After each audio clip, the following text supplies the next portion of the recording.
What's up, you guys? Slim here at Team Symmetry, here to bring you guys Billy Break's top 8 Inzektor deck profile from YCS Indie. Now, a lot of people have been asking about this deck because Billy did something that most people would think was impossible. He brought what people thought was a dead deck back to life, and he did it in a really interesting way. He came in with Inzektors, you guys, and a lot of people were like, why didn't you run Wind Up? Why didn't you run Heroes? Why didn't you run one of those decks? He used Wind Up. I mean, he's used Wind Up before. He's used Inzektors before. And he wrote a really good article for Ultra Reality Games, which I'll link below, for his explanations as to why he ran Inzektors. Before we get into that, I'm just getting into the deck list real quick. I myself have never played Inzektors. I've only played against them, so I'll give the best idea of why he did so well with the deck. I will get into the basics. Of course, you got to run 3 Centipede.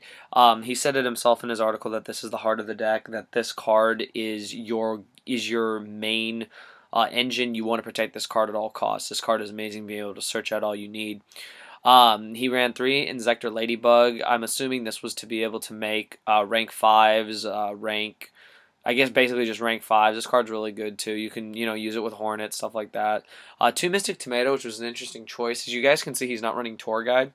He's not running Tour Guide because I think Mystic Tomato is a better and faster way to get to the cards you need. A lot of people who ran Tour Guide and Inzektors did not really care for it because they just felt that I'd rather set a Mystic Tomato, have it be destroyed, and search out my Hornet or search out my Dragonfly or search out something and continue my combos from there instead of having to go Tour Guide into what, or Tour Guide into Sangan. So these made a lot of sense to me. I've always liked Mystic Tomato. The list has nerfed Inzektors quite a lot. You're only able to run the Dragonfly and the 1 Hornet, but of course he runs them because they're both really good cards. The deck has changed from where you don't spam Dragonflies to win. Nowadays you're relying on Centipede to search out all your combos, and the deck moves a lot slower as the format has slowed down as well. He's running, of course, the 1 Giga Manus. The instant 2400 and stuff like that.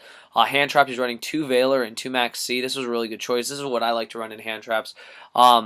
Takes care of everything that could get in your way. He's still running the 2 Card Troopers. Card Trooper is really good because Card Trooper can mill what he needs, i.e. Hornet, Ladybug, etc., and can get his monsters into the grave to help him set up for combos. Can also set up for Dark Arm Dragon. Plus, this card works really well with Call of the Haunted, so that if they were to MST the Call, he can chain it, bring it back, and draw a free card. So this card had a lot of potential in this deck and just did a lot for him. 1 Sangan is pretty standard. And then, of course, the Dark Arm Dragon, which is actually very live in this deck. Being able to get 3 Darks in the grave is really not that hard, and Dark Arm just really sets up a lot of combos, and you can always levy air back what you remove, so this card was really good. So that rounds out the monsters. Onto the spells. He's running the 3 Space Typhoon. You're running the 3 Space Typhoon, obviously, to get rid of back row, because not having all your popping abilities with multiple Dragonflies and multiple Hornets, you have to get rid of the back row, so 3 space is needed. 2 Potted Duality, because you don't really special summon unless you're doing Dragonfly, so being able to search to your piece is always great. He's only running 2 Zek Caliber. I really like this card because an 800 boost is amazing in general, but the fact that when it's sent to the grave you can get an Inzektor back to your hand, that's just too good. Sword plus Centipede is amazing. That already is a 2400, and it's beyond broken. It's really good against Dino Rap and a lot of other decks. They really don't have a lot of answers to this. Then he runs the staples, Monster Born, Dark Hole, Heavy. I feel Foolish is a staple just to get your Hornet in the grave or whatever you need in the grave. And then the Book of Moon. He's running 1, it looks like Tech Forbidden Lance. I'm assuming this is just to further protect the Centipede. So that's a really just good call. I've always liked Forbidden Lance. Onto the trap, he's running 3 Call the Haunted. This card is beyond amazing in this deck because you can call back at any time, and if your opponent warnings your monster and you call it back, they just took a huge minus. So this card is great. This card, like I said, also works really well with Card Trooper. The 2 warnings, 2 bottomless, and 1 Solemn Judgment to round out the traps in the deck. As you guys can see, he's not running D-Prison. I'm assuming he's not running D-Prison because if he needs to get past a monster, he has his ways and his outs to it, and Bottomless is just good for removal. Aside from that, the rest looks pretty standard. So yeah, his deck's exactly 40 cards, so the deck does flow pretty well. And my personal opinions as to why he runs what he runs is that it's very standard, and that is what this deck needs, and he included all the essential stuff that he needs to protect his monsters. So onto his side deck. His side deck is really interesting. I like it a lot, actually. He's running 3 goes in match. This is to fuck windups, and a lot of other decks will run multiple attributes. 3 D-Fissure, because Inzektors do not get hit by D-Fissure. This is also really good against Dark World, because Dark World did make quite an appearance at the event, even though they didn't really top that, I believe 1 or 2 tops. So D-Fissure is just really good in general. Also good against heroes. 3 Messenger of Peace, which is probably the best card for Inzektors, because Messenger of Peace lets you bide your time, and you can get rid of Messenger of Peace whenever you need, and it just helps you really get your plays off and prevent your opponent from attacking. So it's really good. Same with Level Limit Area B; they all do the same thing, which is really good. 2 Decree, I'm assuming for heroes and decks that are trap heavy. 1 Needle Ceiling, which is like the MVP against windups, an instant kill to their whole play, and then 1 Effect Veiler for windups and other decks that have a lot of effects. Onto his extra deck, he's running 2 Leviair, pretty standard to get back stuff he removes. 2 Zen Mains for defense, Leviathan, Giga to boost everything, Tempo to deal with Acid Golem, and Zen Mains, Acid Golem because it's a beater, goes for game. His rank 5, Tyrus, which is just amazing. Another one, which is number 12, Crimson Shadow Ninja. For those of you who don't know, this card, you once per turn during either player's turn, you can detach an XYZ monster from this card. In this turn, phase of ninja monsters you control cannot be destroyed by battle or by card effects. So you basically can keep this card alive at all times, which is really cool.